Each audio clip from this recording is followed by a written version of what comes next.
Circle Healing Network.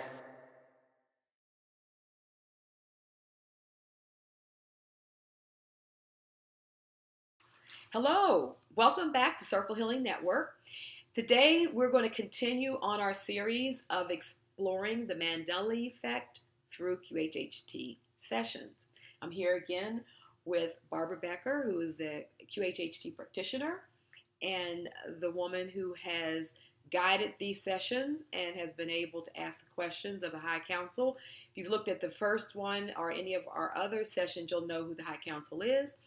If not, I encourage you to go back and look at our very first episode in this series, because Barbara explains a lot about what QHHT is, who Dolores Cannon is, and what her legacy is.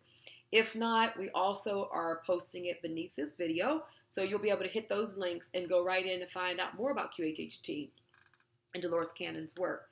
Today, we're going to continue exploring the Mandela Effect through the various questions that Barbara is asking of my subconscious and the higher council that's coming through in these sessions. So we thank you. Stay tuned and let's see what else the high council has to say today about this Mandela Effect. Thanks. In this third episode, we're going to be asking, when did the Mandela Effect start? We're also going to be looking at, what about those product name changes? Watch and experience. Well, we are curious. When did humans first start to notice the Mandela effect? Well, the Mandela Effect, named after Mandela, actually did start with Mandela because he, for more recent times, began to show this through the work he was doing. However, as we mentioned earlier, you have the Indian mystics. You have in the Renaissance period, there were many people doing the Mandela, what has been termed now the Mandela Effect. But this idea of being able to use consciousness and to control consciousness through the physical body, that is, and being able to manipulate it and transform it in and out of various dimensions and bring it back again. Oh, that's what the Renaissance age was doing also.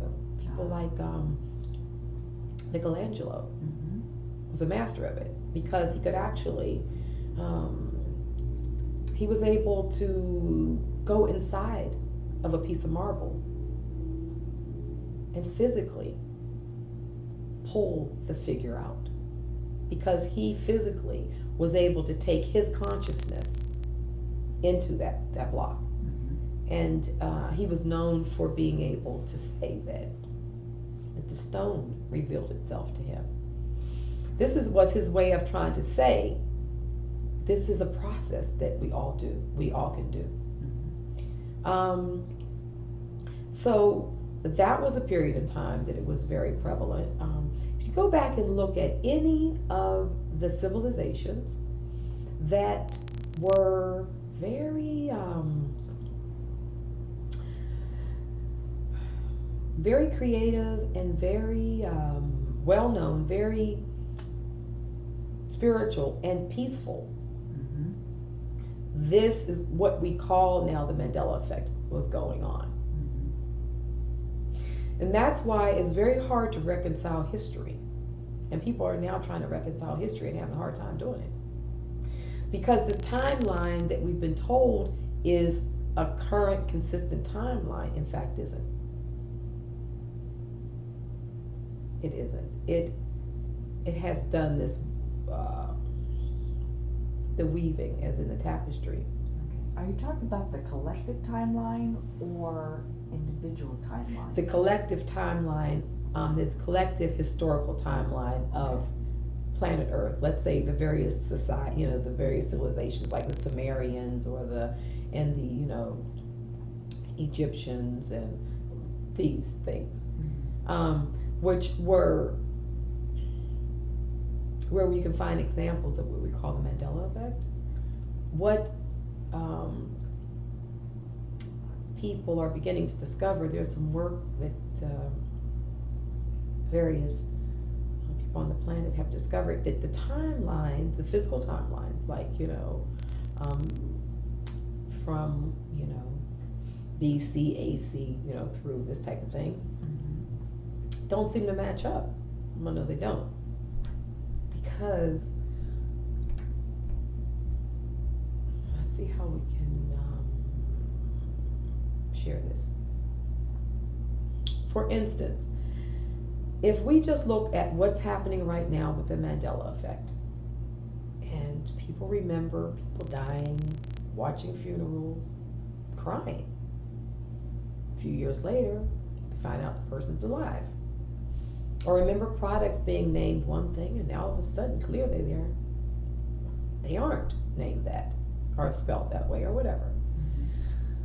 Well, can you imagine, let's say 500 years from now, you go back and you start trying to put timelines together to see exactly when Fruit Loops first began?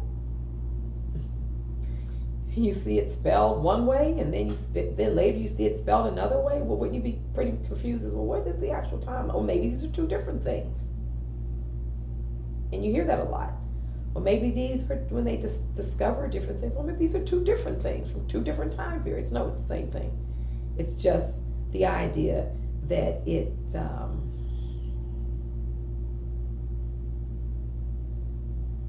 energetically sort of jumped dimensions and then came back as something similar but different. Well, what would be the purpose of a product name change? How does that affect us individually or even globally? It goes back to earlier where we said that Source Creator was trying to just, how can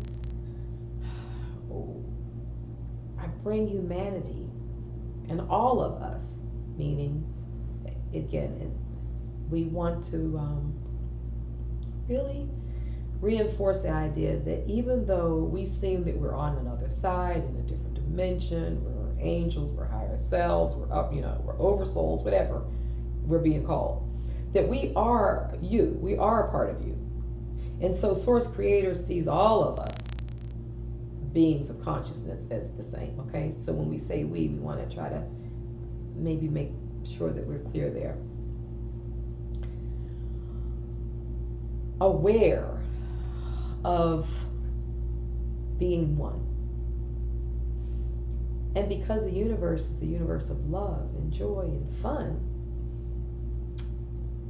what better way to do it than to do it in sort of a more of a fun way, Berenstain, this kind of thing. It makes people kind of chuckle and This is crazy. I know it was this way and not that way. I never knew it to be this way. This is crazy. So it's stimulating, but it's not arguing because it's so almost hilarious. Fruit, F-U-R-I-T, fruit, F-R-O-O-T. Huh? I mean, how? People laugh. So it keeps it light, it keeps it fun, which is what Source Creator always wants for us. Let's learn with fun, let's learn with joy, let's learn in peace.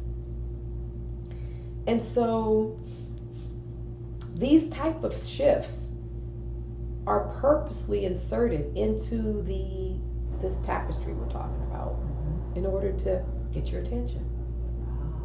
See it? Get your attention. And that we can take these very simple, delightful anomalies and apply them to our deeper, closer personal experiences. Right.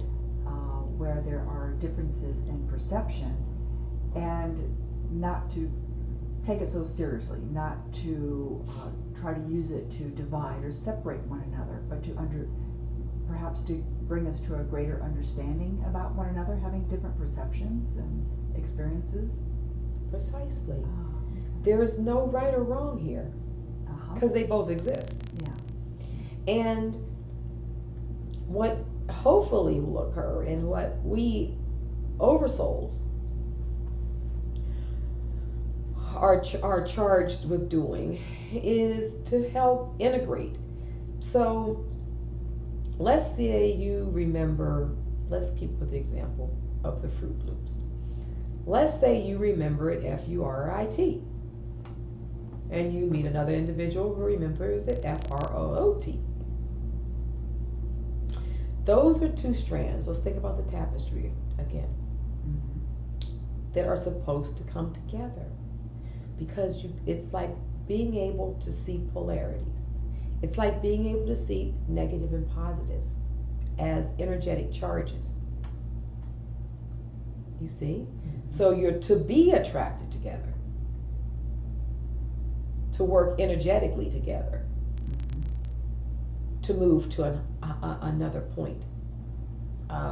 We don't like to say higher point, but let's say another point on the tapestry of consciousness.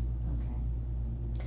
So it's not only a game, which is fun, we're waking up, but we see right now that game Marco Polo, that is enjoyable to play. It's like finding, humanity's had such a tough time finding itself in energetic morphogenic fields and toroidal fields and the fields of the Taurus and all the various layers of your own toroidal field and your own auric field. That's been very difficult. So this Mandela Effect is a way for you to be able to recognize energy fields. So the Fruit Loop, spelled F-U-R-I-T, and the Fruit Loop, spelled F-R-O-R-T, are two different energetic fields, and it's helping you to recognize the different fields.